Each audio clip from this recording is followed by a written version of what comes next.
नमस्ते दोस्तों, कैसे आप लोग। Welcome back to my channel. दोस्तों, आईसीआईसीआई बैंक के अकाउंट ओपनिंग प्रोसेस के बारे में आज जानेंगे। सबसे पहले ये आईसीआईसीआई बैंक की वेबसाइट पे ये 4-5 तरीके के इनके सेविंग अकाउंट है, जिसमें normal saving account, silver saving account, gold salary account, titanium salary account और मोर। इस तरीके से आप आईसीआईसीआई बैंक की वेबसाइट पे जाके आप ये चेक कर सकते हैं उसमें क्या क्या चार्जेज हैं।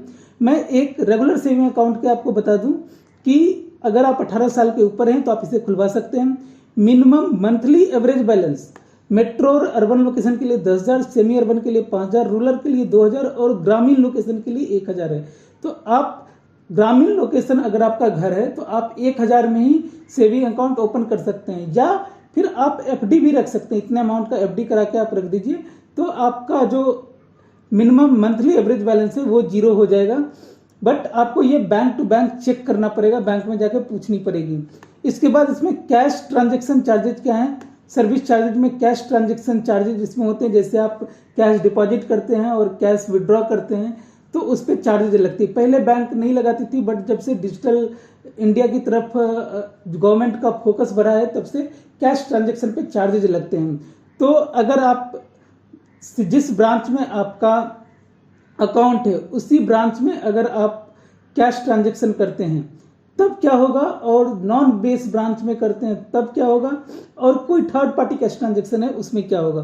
तो देखिए यहां जो है वैल्यू लिमिट है 1 लाख रुपए पर मंथ। अगर आप सेम ब्रांच में करते हैं तो 1 लाख रुपए पर मंथ आप या तो डिपॉजिट कर सकते हैं या विड्रॉ कर सकते हैं। आपने 50,000 डिपॉजिट की और 50,000 विड्रॉ कर लिया तो 1 लाख की लिमिट खत्म हो गई। इसमें 5 रुपए पर 1,000 है और 150 रुपए विचेवरी जा रहे हैं। इसी तरीके से नॉन होम ब्रांच के लिए है 25,000 की लिमिट है, उसके ऊपर चार्ज लगेगी, और जो थर्ड पार्टी कैश ट्रांजैक्शन भी 25,000 की लिमिट है। इसके बाद अगर आप मंथली एवरेज बैलेंस अगर आप नहीं मेंटेन करते हैं फिर भी आपको कैश डिपॉजिट या ये करना है तो 100 रुपीज पर ट्रांजेक्शन है, और फर्स्ट 2 ट्रांजेक्शन के लिए उसके बाद 125 रुपये पर ट्रांजेक्शन होगा। एटीएम के जो चार्जेज हैं, अगर आप नॉन आईसीआईसीआई बैंक एटीएम से करते हैं तो 3 ट्रांजेक्शन फ्री है। मेट्रो लोकेशन में ये 6 मेट्रो लोकेशन आपको यहाँ पे लिख दिया गया है, और 5 फ्री है अदर देन मेट्रो लोकेशन के लिए। और इसमें क्या है ना, इसमें आपको जो 6 मेट्रो लोकेशन में 3 फ्री है, ये इंक्लूसिव ऑफ फाइनेंशियल और नॉन फाइनेंशियल ट्रांजेक्शन। फाइनेंशियल मतलब कैश निकालना, और नॉन फाइनेंशियल मतलब जैसे बैलेंस चेक करना, ये सारी चीजें हो गई। इसी तरीके से अगर आप जो आईसीआईसीआई बैंक की एटीएम है वहां पे अगर आप ट्रांजैक्शन करते हैं तो 5 ट्रांजैक्शन फ्री हैं, उसके ऊपर 21 रुपए का चार्जेज है। तो इस तरीके से ये चार्जेज हैं, इसको आप देख सकते हैं। डेबिट कार्ड की फी 150 रुपए, ग्रामीण लोकेशन के लिए 99 रुपए, चेकबुक के लिए 25 चेक तो फ्री रहती है 1 साल में, उसके ऊपर आपको 2 पर लीफ के हिसाब से आपको चार्जेज लगेगी। उसके बाद अगर आप मंथली एवरेज बैलेंस नहीं मेंटेन करते हैं तो जितना कम है उस पर 6% आपको इंटरेस्ट देना होगा, या 500 विच एवर इज लोअर। तो हायर नहीं है, हायर है कैश ट्रांजैक्शन के चार्जेस में। तो इस तरीके से ये आपकी फीचर्स हैं। इसी तरीके से सिल्वर सेविंग अकाउंट है। अब सिल्वर सेविंग अकाउंट में आप देख सकते हैं सिल्वर सेविंग में 2 हैं, silver salary account, silver plus salary account. अब इसमें मिनिमम एवरेज बैलेंस नील है, तो आपको अगर नो बैलेंस का अकाउंट खुलवाना है तो आपको सिल्वर सैलरी अकाउंट या सिल्वर प्लस सैलरी अकाउंट खुलवानी पड़ेगी। अब इसमें आप देख सकते हैं क्या क्या चीजें हैं। ये सारे चार्जेज की डिटेल आपको यहाँ से मिल जाएगी, ये लिंक मैं आपको डिस्क्रिप्शन में डाल दूंगा। इसी तरीके से यहाँ पे गोल्ड सैलरी अकाउंट है और टाइटेनियम सैलरी अकाउंट है। सब में फीचर्स में अंतर होते हैं, चार्जेज में अंतर होते हैं, आपकी डेबिट कार्ड की लिमिट में अंतर होता है, और डेबिट कार्ड में लाउंज एक्सेस होता है या नहीं होता है, वो सारी चीजें की डिफरेंस होती है। बाकी जैसे यहाँ देख सकते हैं, यहाँ chequebook, multicity cheque, debit card के लिए कोई चार्जेज नहीं है। तो इस तरीके से ये कुछ बेनिफिट्स होते हैं जो हाई वैल्यू अकाउंट है उनके लिए। अब टाइटेनियम सैलरी अकाउंट, इसमें बहुत सारी चीजें आपको फ्री मिल जाएगी। देखिए आपको यहाँ पे मिनिमम मंथली बैलेंस 0 है, उसके बाद चेकबुक 0 है, डेबिट कार्ड 0 है, सारा कुछ 0। इसमें पिनल इंटरेस्ट, जब मिनिमम बैलेंस सही नहीं तो पिनल इंटरेस्ट का सवाल ही नहीं होता, सब कुछ नील है। तो अब आते हैं कि अब अकाउंट कैसे ओपन करें। अब हर कोई ऑनलाइन जो अकाउंट ओपनिंग की फैसिलिटी देती है विथ, अगर आपका आधार नंबर मोबाइल से लिंक है तो आप इंस्टेंट वीडियो केवाईसी के जरिए घर से ही आप अकाउंट ओपन कर सकते हैं। तो आपको क्या करना है, यहाँ offer for use saving account open Insta saving, यहाँ पे क्लिक कर देना है आपको। इस तरीके से आपका प्रोफाइल पूछेगा, आप स्टूडेंट है, सैलरीड है, प्रोफेशनल है, रेगुलर है, आप जो भी हैं यहाँ पे सिलेक्ट कर सकते हैं। से अगर मैं रेगुलर हूँ, रेगुलर खुलवाना चाह रहा हूँ, मैं अपना प्रोफेशनल हूँ, ना मेरी सैलरी है, मैंने रेगुलर पे क्लिक किया और यहाँ पे प्रोसीड कर दिया।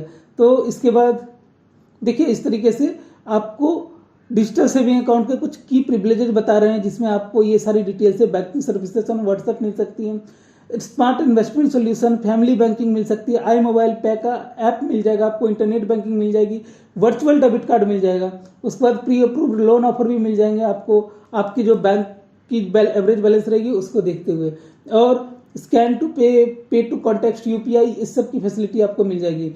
एक चीज आप देख सकते हैं कि डिजिटल सेविंग अकाउंट के लिए ना आपको इनिशियल फंडिंग बिल्कुल जीरो, तो आप जीरो बिना कोई पैसा दिए हुए अकाउंट ओपन कर सकते हैं, लेकिन अकाउंट बैलेंस की रिक्वायरमेंट है 10,000 रुपए। अब ये कैसे कैसे होगा, आपको ये सारी जो डिटेल है, आपको मोबाइल नंबर यहाँ पे डालनी है जो आधार से लिंक हो, उसके बाद email address, permanent account number, pan number के बाद आपको यहाँ पे देखिए ये आई हियर बाय, इस पे टिक करके आपको फिर आगे प्रोसीड करना है। ये सारी डिटेल देने के बाद देखिए यहाँ नेक्स्ट का ऑप्शन आ रहा है, मैं नेक्स्ट पे क्लिक कर दूंगा। अब यहाँ पे ओटीपी आएगी, मोबाइल पे भी आएगी और ईमेल आईडी पे भी आएगी। पहले मोबाइल वाली मुझे आईडी डालनी होगी, उसके बाद ईमेल वाली आईडी डालूंगा। इस तरीके से ये ऑथेंटिकेट हो गया। अब मुझे आधार नंबर डाल के आधार नंबर के अपनी केवाईसी वेरीफाई करनी है। यहाँ पे देखिए मेरा नाम वगैरह आ गया है, नाम, पैन नंबर, मोबाइल नंबर और ईमेल एड्रेस आ गया है। यहाँ करने के बाद अगर मैंने आधार डाल दिया तो उसके बाद मेरी आधी केवाईसी कंप्लीट हो जाएगी और आधी केवाईसी मेरी वीडियो केवाईसी होगी। चूंकि ओटीपी डालने के बाद ये हमारी आधार डिटेल यूआईडीएआई की वेबसाइट से फेच कर लेगी और वहां से ऑथेंटिकेट करने के बाद फिर हमारा आगे का प्रोसीजर ओपन होगा। देख सकते हैं कि यहाँ पे ये मेरा पर्सनल इन्फॉर्मेशन आपको दिख रहा है। अब यहाँ पे मुझे place of birth, occupation type, source of income, ये सब भर के आगे कंटिन्यू करेंगे। जब मैं ये आगे कंटिन्यू करूंगा तो नॉमिनेशन का और ऑक्यूपेशन का डिटेल ओपन होगा। अभी ये ओपन नहीं हो रहा है, जब ये पूरा भरने के बाद कंटिन्यू करूंगा तब होगा। उसके बाद एडिशनल इन्फॉर्मेशन आएगा। उसके बाद फिर जब ये हो जाएगी तो review detail and terms and condition वो आपको पढ़ने को मिलेगा। उसके बाद ऐड फंड, आपका यूपीआई हैंडल रेडी रखना पड़ेगा फंडिंग के लिए। अभी तो आपको जरूरत नहीं है, लेकिन वो आप ऐड करके रखेंगे। जैसे ही अकाउंट ओपन होगा वैसे ही आपको फिर 10,000 रुपीज उसमें डालना पड़ेगा। और उसके बाद आपको वीडियो केवाईसी कैसे होगी, आपको ओरिजिनल पैन रखना होगा। वो आपको एक लिंक दिया जाएगा, उस लिंक पे आप क्लिक करेंगे और अपना जो उसमें लिखा हुआ है वो आप बोलेंगे, प्लस पैन दिखाएंगे, तो इस तरीके से वीडियो केवाईसी हो जाएगी और इस तरीके से आपका अकाउंट ओपन हो जाएगा। तो आई होप कि ये वीडियो आईसीआईसीआई बैंक के अकाउंट ओपनिंग की आपको समझ में आई है। तो मिलते हैं फिर से आपसे एक नई वीडियो के साथ, तब तक के लिए मेरे तीसरा signing off. Thank you so much.